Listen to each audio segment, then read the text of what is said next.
Alright, my name is Joshua Johnson. Welcome to the Mars Hill House of Intellectual Discourse. Today we're going to be doing a study on primarily George Berkeley, and with the ultimate goal and intention of understanding Jonathan Edwards, the Puritan. Now, in this study, we're going to rethink reality. In fact, that is the title of this study, Rethinking Reality.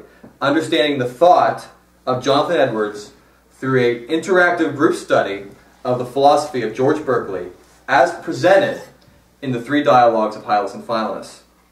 Now, you might ask, why am I going to be focusing on George Berkeley in order to understand Jonathan Edwards? Why are those two relevant to one another?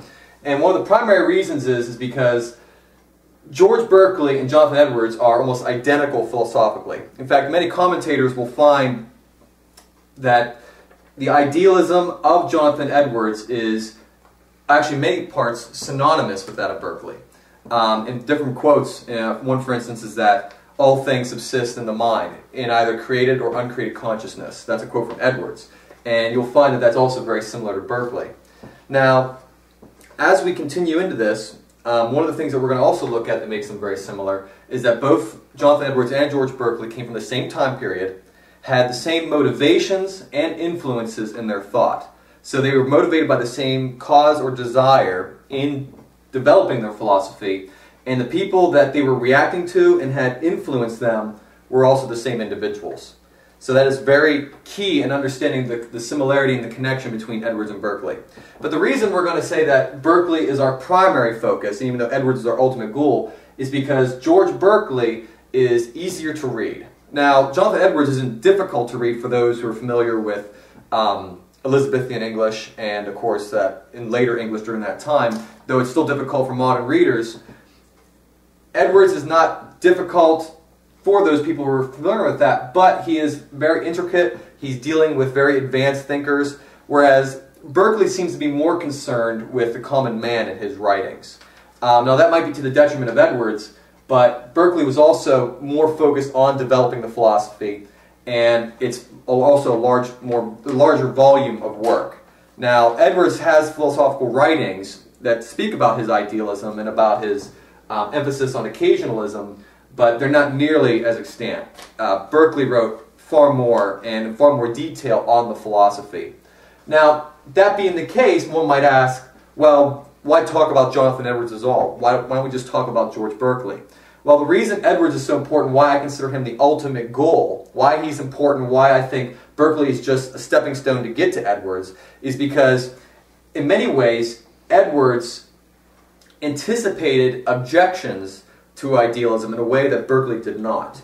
In fact, I would say that in many ways, errors that we will find in Berkeley as we do this study are things that Edwards will react to immediately, and he has actually developed ideas that Berkeley never really thought through in responding to those. Now, because Edwards is so much more advanced of a read, it's not necessary to go through them right away. And because Berkeley is easier to read, we'll just read him first, get down the concepts of idealism and what he's meaning, what he's reacting against, and then we'll work from that in order to understand Jonathan Edwards. And of course, another thing too that's really important is that why we're going to see Edwards as the ultimate goal is because also in making the philosophy that Berkeley had originally developed so much stronger than what Berkeley had intended it for, Edwards has in many ways made a system of thought that reacts to issues in contemporary philosophy and even apologetics that I think that would be of huge importance, something that we need to have on the table. In fact, especially in the philosophy of mind, which is a particular area of interest for me, I find that Jonathan Edwards' ideas are extremely relevant. And in many ways, I think that he solves almost all of the problems in the philosophy of mind as we have it today, right now, that other philosophies just simply cannot do. Similarly, in apologetics, we have a huge debate between classical apologetics and presuppositional apologetics. You have the Van Til versus Sproul kind of team competition going on. And I think that despite one person might say, oh, well, Edwards was a Puritan Reformation thought, therefore presuppositional, then Sproul and them, and especially Gerstner, who wrote the 3-volume series, The Rational Biblical Theology of Jonathan Edwards, you see Gerstner trying to make Jonathan Edwards be a team player with the classical apologetics. Everybody wants to name and claim Edwards on their side of the team. And I think in reality, Edwards, in conjunction with Berkeley, have a very different line of thought that really can bring something to the table as far as a debate between classical and presuppositional apologetics. So, Edwards himself is the ultimate goal. But as I said, Berkeley is going to be our primary resource in understanding Edwards. You can't understand the deep thoughts of Edwards unless you get the basic groundwork of his system of thought. And the only way you can do that is understanding someone who was trying to make it simple, and that man was George Berkeley. In fact, he was so determined to do this that when his treatise on the principles of human knowledge, which was sort of like his magnum opus, which was done at, and I'll have the date up here, in 1710, at age 25 he wrote the dialogues. Now, in 1709, the year previously, he wrote the treatise, but it got a bad review because people had a hard time understanding it. It was a systematic approach to his philosophy. And when people were having so many difficulties at the level of understanding and comprehending it, he felt the need to then write the book, the dialogues. Now, that's 1713, the dialogues. Now, what the dialogues were intended to do is to make simple, a simple dialogue between two very normal men on the philosophy in order that he could make it simple for all people, especially since he was a minister and he wanted people in his congregation to understand the world in a more theistic light, and that was his intention. And so that brings me to some very important things here that I want to get into. But first, let me talk a little bit more about George Berkeley. George Berkeley was born in 1685 in Kilkenny, Ireland, and he died in 1753 at age 68 in Oxford. He was actually going, I don't have that written down, but he went to supervise the tutoring of his son George. He had only three of his 7 children lived to adulthood. Now, he did come to America in 1728, and he remained there until 1731. Now, while in America, he worked on this work, the Alciphron, which is named after a sophist philosopher, in 1732. Now, that was an apologetical work. Now, 1732 is the year of publication, because obviously 1732 is after 1731 when he was in America.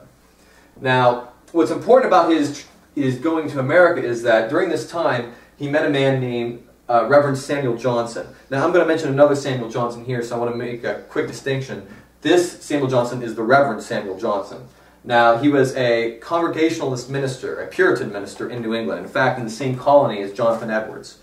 And during this time period, Samuel Johnson was also involved in Yale, which was another place that Jonathan Edwards was at. In fact, he was doing a lot of work at Yale and would eventually leave Yale because he left for Episcopalianism.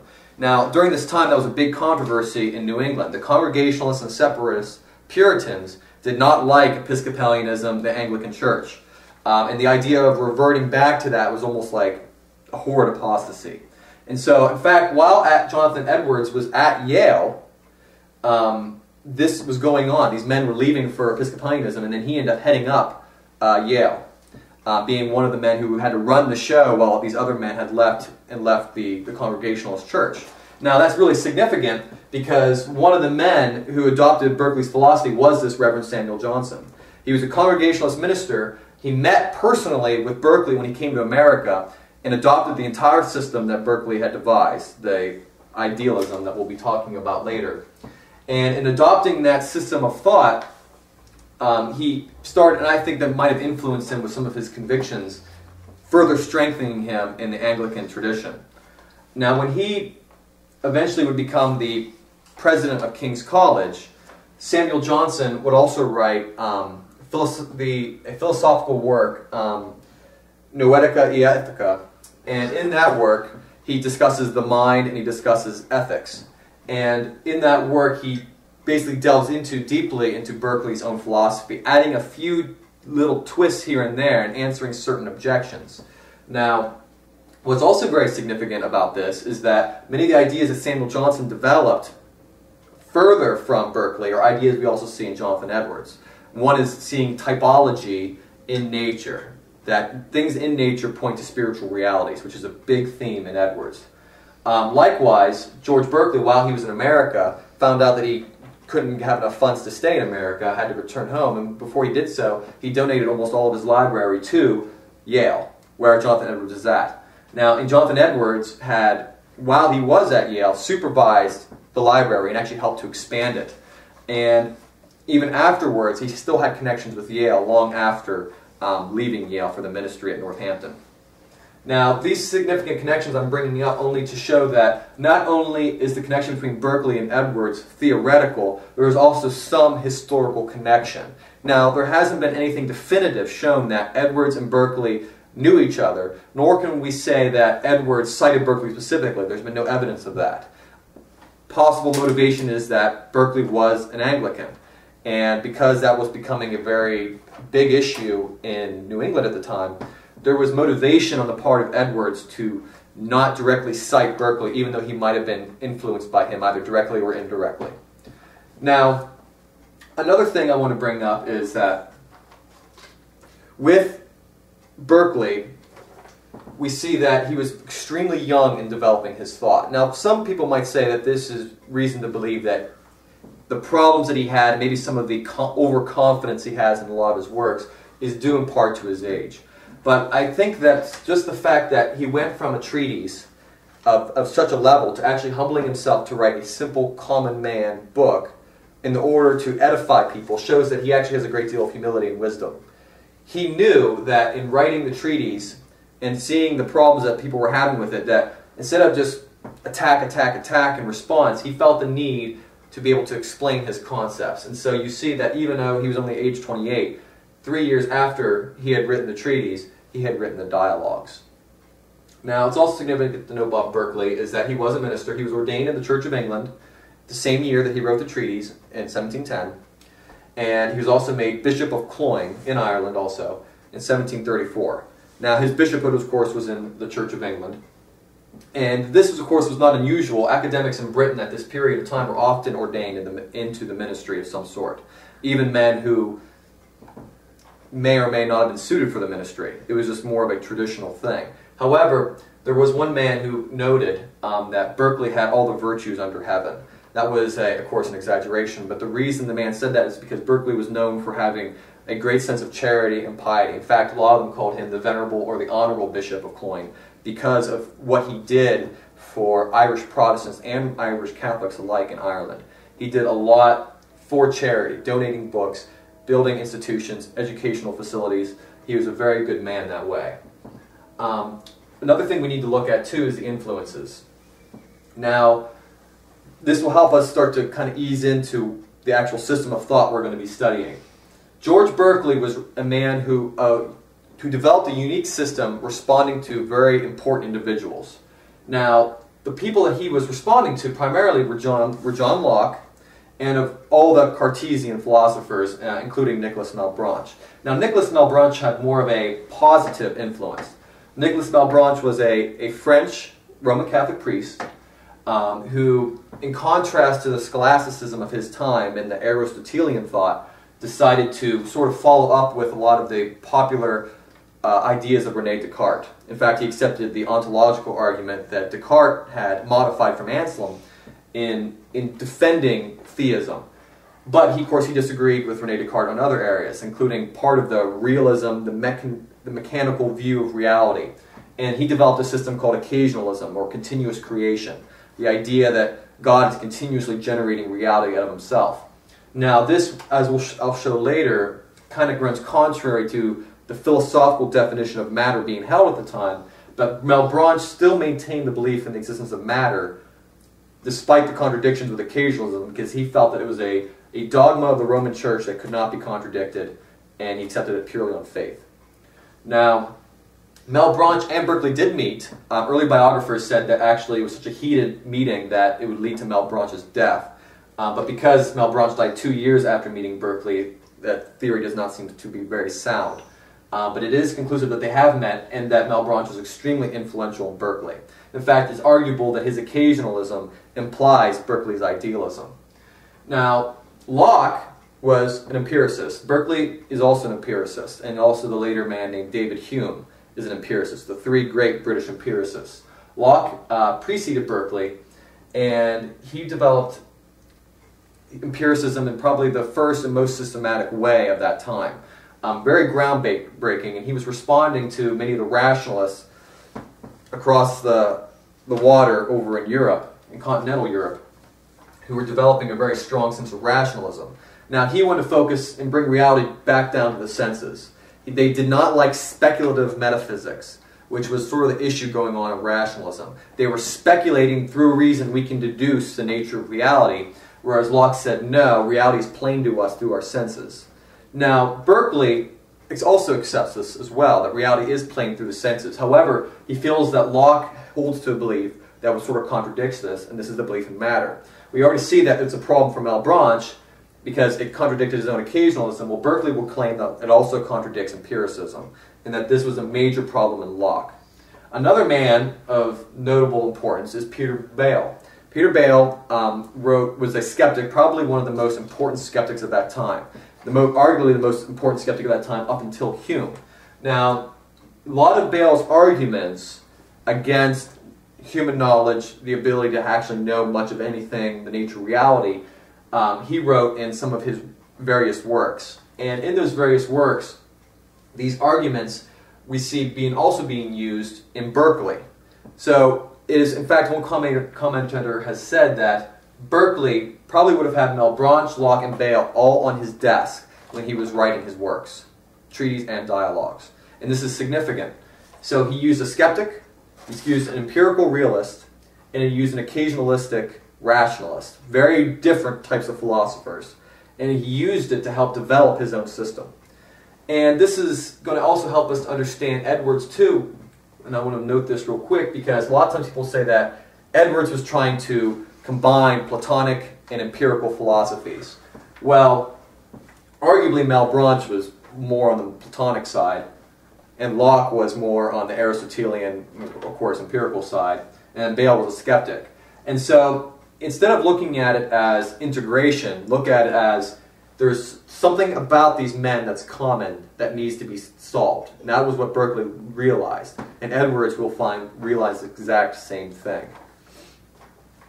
Now that we've kind of worked through who George Berkeley was, it's important to also look and see what exactly he was reacting against.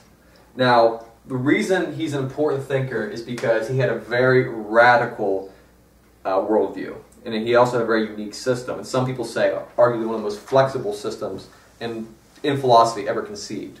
A system that could flex and respond to almost any objection thrown against it.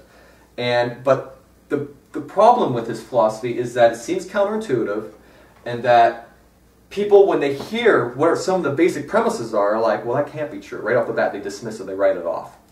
And so it's going to be important to look at what is it he believed and what he was challenging. Now, the first thing I want to say is from the dialogues, we actually have from the primary title. Now, of course, the title is The Three Dialogues of Hylas and Philonis, but the subtitle is The Design of Which is plainly to demonstrate the reality and perfection of human knowledge, the incorporeal nature of the soul, and the immediate providence of a deity in opposition to skeptics and atheists. And also he writes in a further subtitle, and also to open a method for rendering the sciences more easy and compendious. And so Berkeley's motivations are threefold. Now ultimately there's a lot more here, but the three main ones is he's attacking atheism and skepticism. Those are the first two. And the third thing is he's defending science. Now some people will say that he's actually trying to dismantle science, but what he's trying to do is he's trying to establish the science in a way that he feels is going to save it from things that are going to be coming along down the river. Now what is this big deal that he feels is going to lead to atheism, skepticism, and the destruction of science? Well, he believes it's materialism, or more specifically, the belief in the existence of matter. Now this is what's really going to be counterintuitive, and I'm going to write some stuff here on the board here. Now the two concepts we need to really work through here that Berkeley is reacting against in defending his thesis is the concept of matter and the concept of realism. Now, matter here is not referring to atoms or objects that we have through the use of instrumentation been able to perceive. Now, what matter is philosophically defined. It is something that is fundamental metaphysically. That is, when it comes to the nature of reality, it is the essential building block. All things in reality reduce to this. That is, you can boil down everything to matter. Okay? It is fundamental. Likewise, it is irreducibly basic philosophically.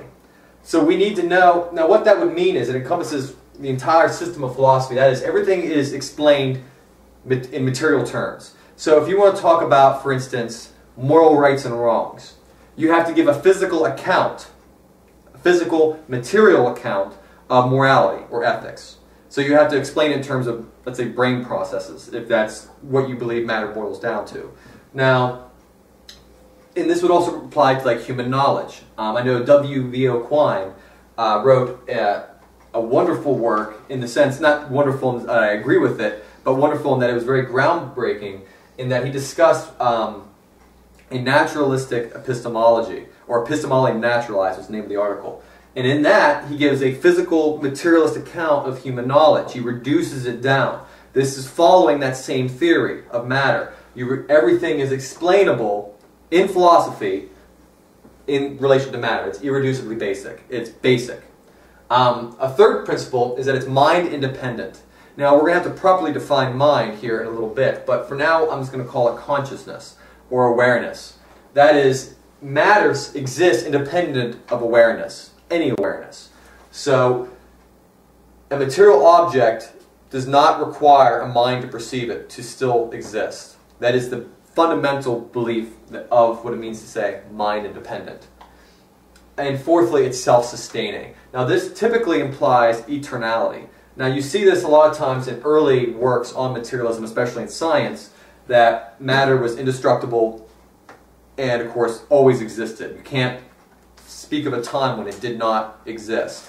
And typically that can be implied with self-sustaining, though some materialists don't quite say that anymore. They won't say that it's eternal.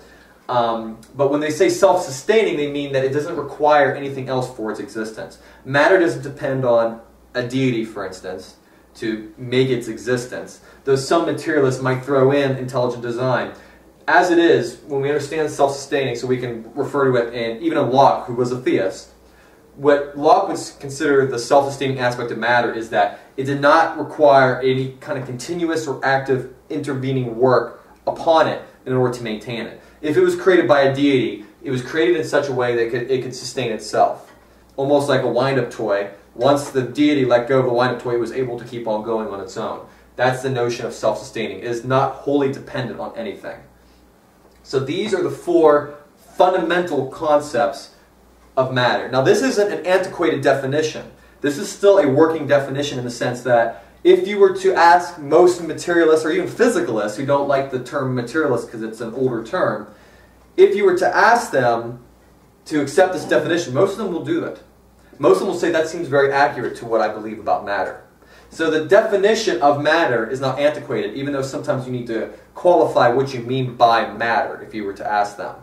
Now, another important thing that we need to focus on is realism. Now, realism and matter are kind of like corollaries. They are very closely related. Now, what we mean by realism here is that objects act upon or cause our sensations. Now, the reason I'm understanding realism from sort of an empirical standpoint is because that's sort of what the study is going to be on, is a very sense and perception type focus or point of view. So, to understand realism, we're saying that there are objects, and I put this in quotations, there are objects out there that act upon or cause our sensations. The object in question is independent of minds, any mind, which goes back to mind independent and matter, that's why they're related. And similarly, for the third principle, direct or mediated.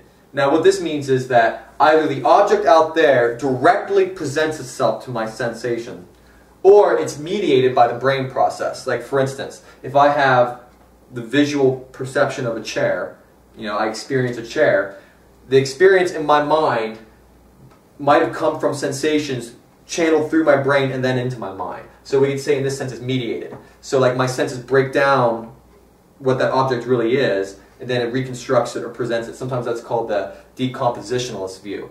Now this is, I want to hurry up and contrast that from Immanuel Kant. Immanuel Kant would say that senses don't necessarily refer to anything else. We don't know what they refer to. We don't know if there's really objects out there. All we know is sensations bombard us and we create the object in our minds. Whereas when I say mediated in the sense of realism, which would be like a form of indirect realism, mediated means that the sensations are coming in, but they're actually coming from real objects out there. And then my mind reconstructs the sensations to form the object as I perceive it. So mediated or direct, which this will be presentationalist or naive realism, it's also called. Some people also call it common sense realism, which Thomas Reid, the famous Scottish philosopher, a contemporary of Hume, wrote a great deal about. And in fact, many modern Christian apologists, especially Alvin Plantinga and men like such as him in the Reformed epistemology movement, are very fond of Thomas Reid and this sort of realism, the direct realism, what's also called the common sense realism.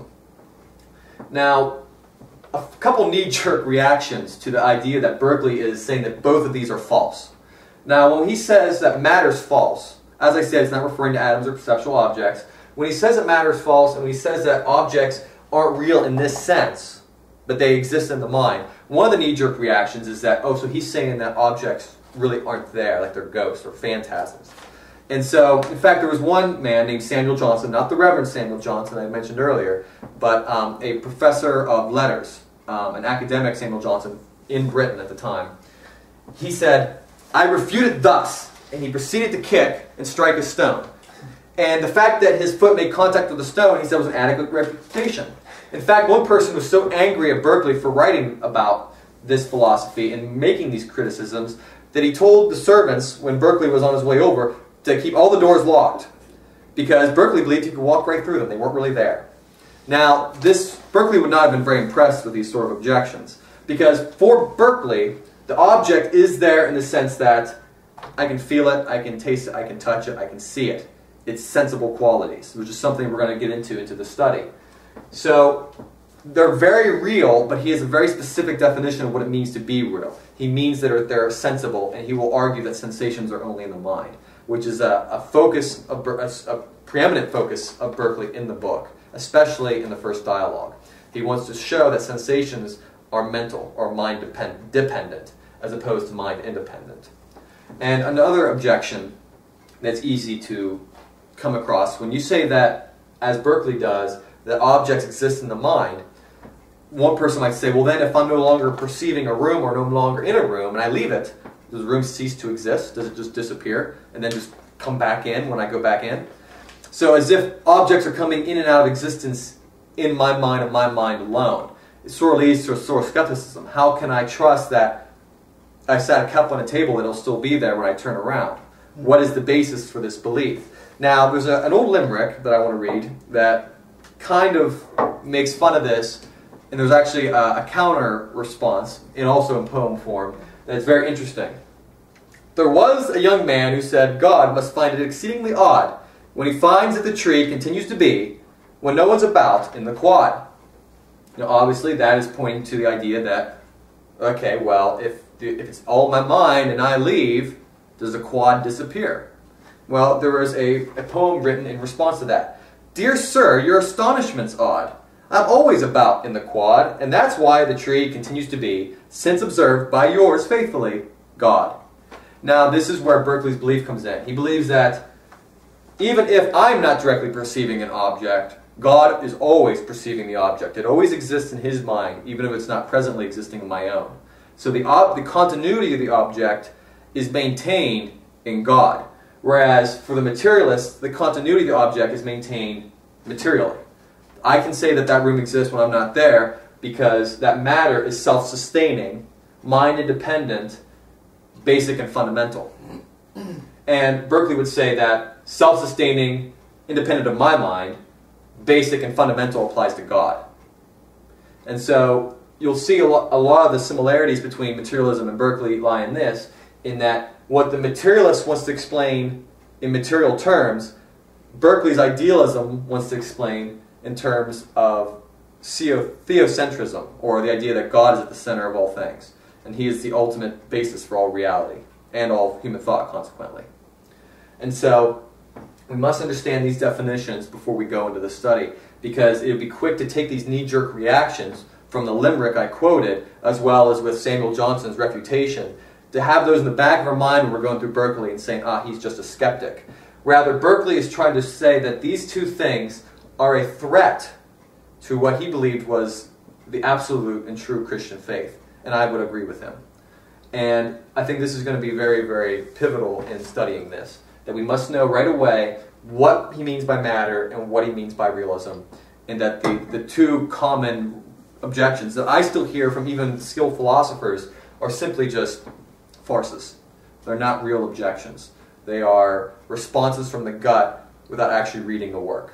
And that is often, unfortunately, the reason why Berkeley and Edwards are not taken seriously when they should, because we are quick to make a straw man instead of seriously looking at it. And myself, I am guilty of that in previous times. I used to think of Berkeley as a nutter. But fortunately, I've been able to read through the work and say that he has a more complicated response that really needs to be looked through. So, with further ado, let's continue into reading the dialogues. And so we're going to be discussing the book a little bit here.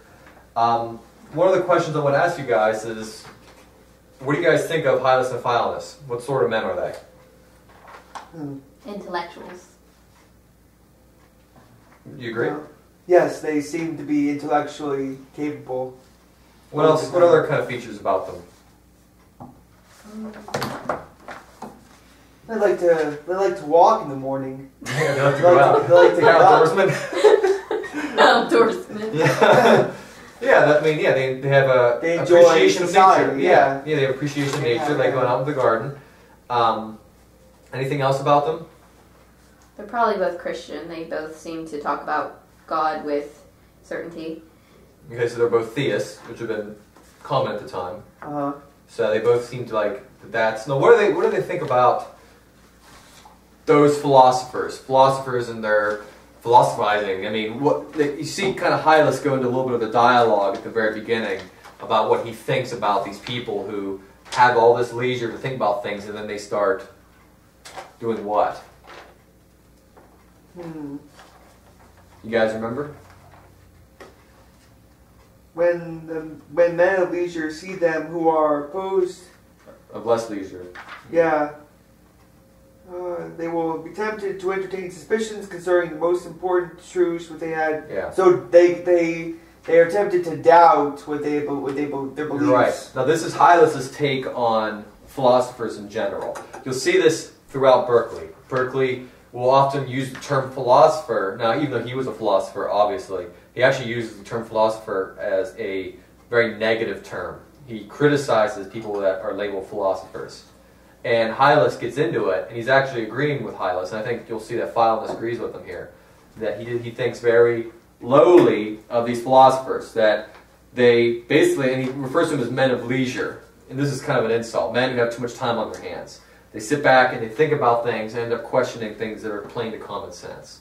And there's things that were once considered unquestionable. And so to this point, I think Hylas and Philetus are agreed that there is a specific point they disagree. Okay. Now, what point does that seem to be clear? What do they disagree on? Matter. On matter. Now, it's interesting. Now, how did Hylas take this? The fact that Philetus actually did believe in the non-existence of matter. How did Hylas take it? What? Not very well. Not very well. But now you see that Berkeley was kind of anticipating reactions that we get too. Like right now, if we were to bring up Berkeley, if we were to say Berkeley denied matter, wouldn't we get a similar reaction that Hylas gives? What? You deny the existence of matter? Yeah. Almost like people are crazy. Matter. Yeah, exactly. So Berkeley is not naive to the idea that the non-existence of matter is a shocking concept to assume. And so another thing I want to ask about Hylas and Philetus is, do you feel that they are good at coming to common definitions? Or do they have to argue about it quite a bit? No, it's usually It seems, yeah, they have come to a pretty common consensus on things. And that's probably pretty good for conversation. So you Yeah. think they've set the good groundwork for... yeah. A lot of Hylas is his responses are, I agree with you, true, I acknowledge it. Now, but do you think that the conversation is unrealistic, or does it sound like a conversation two people would normally be having? No. So it doesn't sound like completely staged, it actually sounds like a real conversation? Yeah, between intellectual people. Between people that are intellectual at that point Yeah. of, thought. So it's and so do you think Berkeley does a good job then of creating like a very natural discourse? Good. For the time. Yes. Now, to get into the content then of the discussion, I want to ask a common question that's familiar for those of you who've studied Van Tillian apologetics. By what standard? Now, what standard is being used here to determine like who's going to be the winner of this conversation? They established at the very beginning how to determine the truth or falsity of a position. Now, what is that standard?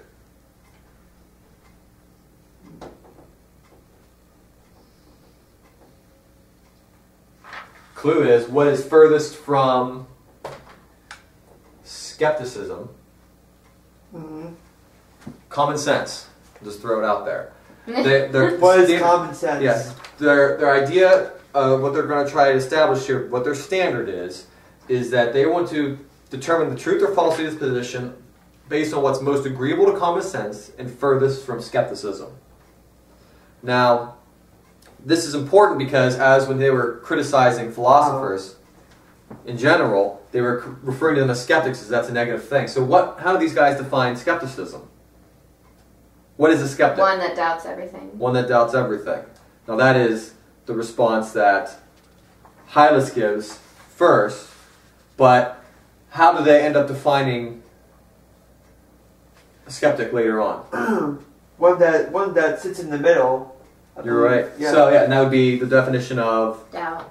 Doubt. Yeah. So one who doubts is one who doesn't have an affirmative or negative position on anything, but one who is in a state of suspense, which I think Hylas kind of snidely remarks. Anyone who knows English knows that doubting, has a connotation of a position of suspense or being in the middle. If that's the case, I think Hylas pointed out quite quickly that, well then, why do you call me a skeptic? I hold to a negative position. I deny the existence of matter. So I'm not a skeptic. I know I have a certain position. Then of course Hylas says, you don't have to press every little misstep in discussion. And then he redefines it. Yes. Now good. What's the definition then, Jess? Who denies the reality and truth of things. Yes. So it's not just someone who doubts, but who denies the reality and truth of things, which goes back to the standard, who denies common sense and embraces perpetual skepticism, which refers back to doubt. So they doubt everything, not everything, but they also deny truth and common sense, and things that are plain to reason and to the senses. Now, this is very important. Now, here's another question. How do they define sensible things? What makes something a sensible Perceived by thing? the senses. Perceived by the senses, but what is a sensible thing? Which, those things just make sense.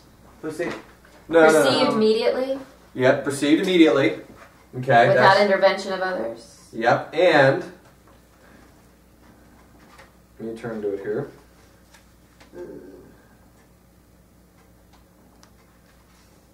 Sensible things are only those which are immediately perceived by sense. Yes.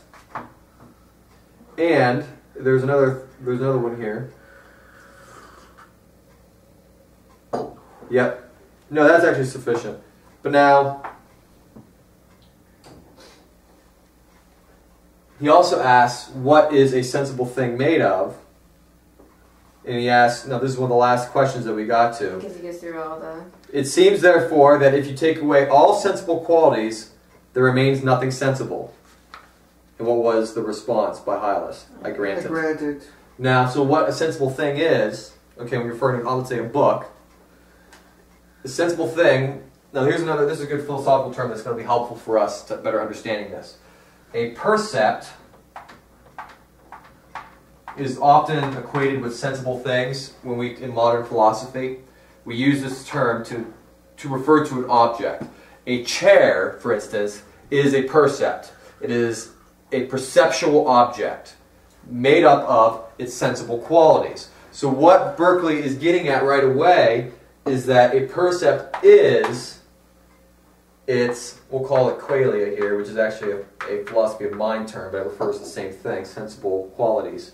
So a percept is its qualia, a percept is its sensible qualities. So that's part of the definition of sensible things. Now what he's meaning by immediately perceived by sense, he's referring to sensations themselves. So can you guys tell me what he means when he says perceived immediately by sense? Directly.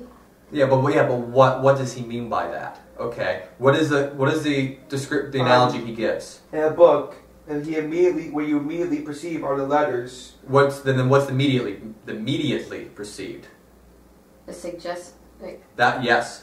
which is suggested by the letters. Okay, so if a book is talking about God or virtue, okay, God, for instance, is not immediately perceived.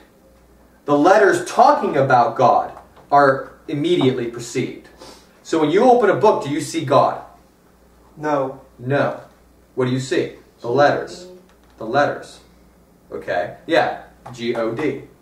Okay, now that which is suggested by the letters is mediated by the letters. So what's immediately perceived are the letters themselves. Okay? This is sensible. Okay? The lines, the marks on the page. Now he says arbitrary connection. Now I want to clarify that real quick, because sometimes we often use arbitrary in debate to refer to an argument that lacks sufficient reason. Now arbitrary in the sense that he's using it is that there's no necessary connection. For instance, God, the letters God, are not necessary in defining the concept. I could also use theos, okay, in Greek. In those collection, that word is arbitrarily used to designate God. There's no necessary connection between the letters and what the letters are signifying. For instance, you can use the word tree to refer to that wooden perennial plant. Okay? Now, you don't have to use the word tree. We could have called it a beluzel. Alright? You could have used any kind of word for it. The words and what the words signify is an arbitrary connection. It's a human convention. That's why different languages can have different words for the same thing, and we can understand it. Because the thing itself in the word, the connection is arbitrary. Okay, that doesn't mean that it's meaningless. It just means that you could have chosen a different word if we wanted to. We just happened to choose that word. And of course, if you follow grammar, you probably find out more of the reasoning why. But generally speaking, you have sounds. You use sounds to designate certain objects. That's the development of human language. So that's what he means by arbitrary connection. Now, another question I want to ask is, do you feel that they've established a good starting point to begin the conversation? Now, yeah. Why is that? Because they come to a common agreement. So by common sense, they're referring to sensible things. Okay, that's what's playing to the senses. And they're already going, because remember, the standard was common sense. Common sense. Anti-skepticism. Now, anti-skepticism has to do with doubt plus denial of truth, reality. So, anti-skepticism and common sense refers to sensible things. So that which makes the most sense of sensible things, okay, which Berkeley believes is the building block of knowledge, and which is furthest away from doubting everything and denying truth. Okay? So in order to establish these two, he had to define what is meant by common sense, which is that which is perceived, and that which is furthest from skepticism, that he had to define that through doubting and through denial of plain reason and truth. So, now this is important. I just want to draw a couple more definitions. The word truth, which is really important in philosophy, and also want to discuss a little bit about empiricism. By sensible things, the reason this is so important to Berkeley is because he's an empiricist. An empiricist believes that human knowledge reduces to the senses, so, or to the perceptual level, as Ayn Rand would say. Now, this does not mean that you can't have things that are non-sensible that are also knowledge. Because he would say that we start out with sensation, we see objects. Ayn Rand would say that when you see two objects that are different, immediately you have what she would call the axiom of the law of identity, which is logic. So you can have higher functioning consciousness. There's a biologist, Dr. Edelman, who made a good distinction between what's called primary and secondary consciousness. Primary is what he's talking about here, okay, with immediately perceived by sense, the letters. These are features of primary consciousness. You're immediately perceiving these things. The suggestions that they're designating that are not immediately perceived, like virtue and God, are things that we more fully understand through secondary consciousness. We infer those things. I see letters. I've been told what they refer to. I've been taught what they refer to. In our Christian convictions, we would say that God is a truth that we have revealed by the Holy Spirit and is innate in our reasoning. We read the letters. It suggests to us the concept, and that concept's understood in our higher consciousness. I would say a dog could perceive these letters. It has eyes, it can see the letters, but it can't get to what it signifies. That's secondary consciousness. That's something a dog cannot do. It cannot look at the letters and say, ah, deity. We do. So we have that division of consciousness. Now, so when we understand empiricism, we got to hurry up and quickly eliminate that idea. It's very quick to understand that, oh, well, you're an empiricist, you can't believe in logic or these other things. Well, no, they have an explanation for why we can still believe in those things. They would say we believe in those things because our sensations either directly or indirectly infer the existence of those things. And Berkeley will get into these arguments, how starting with sensation requires the existence of God in his system. And he has a good reason for believing that. Another thing is to define truth. There's two different views of truth, coherence theory and correspondence theory. Now, the way Berkeley's most likely going to be using truth, and the way I would tend to use it too, would be correspondence theory. Truth represents things that are accurately represent actual state of affairs. This is actually a common definition of truth, and I think it's the best working one. And so truth is not just an epistemic concept referring to knowledge, it also refers to the nature of reality. What is true is what is actually representing what's going on, an existing state of affairs. And so when he says deny truth, you're basically denying reality as it is. You're denying what's plain. That is the fundamental idea of truth here. And so I want to quickly define how truth is most likely being used in Berkeley and how I'm going to use it also in the study when I talk about Edwards. Truth accurately states an existing state of affairs. And now that we've covered empiricism, I think that's going to be it for today. Any questions? No questions? You understand where they're going with this? Mm-hmm. Okay. Well, good night, and we'll see you next class.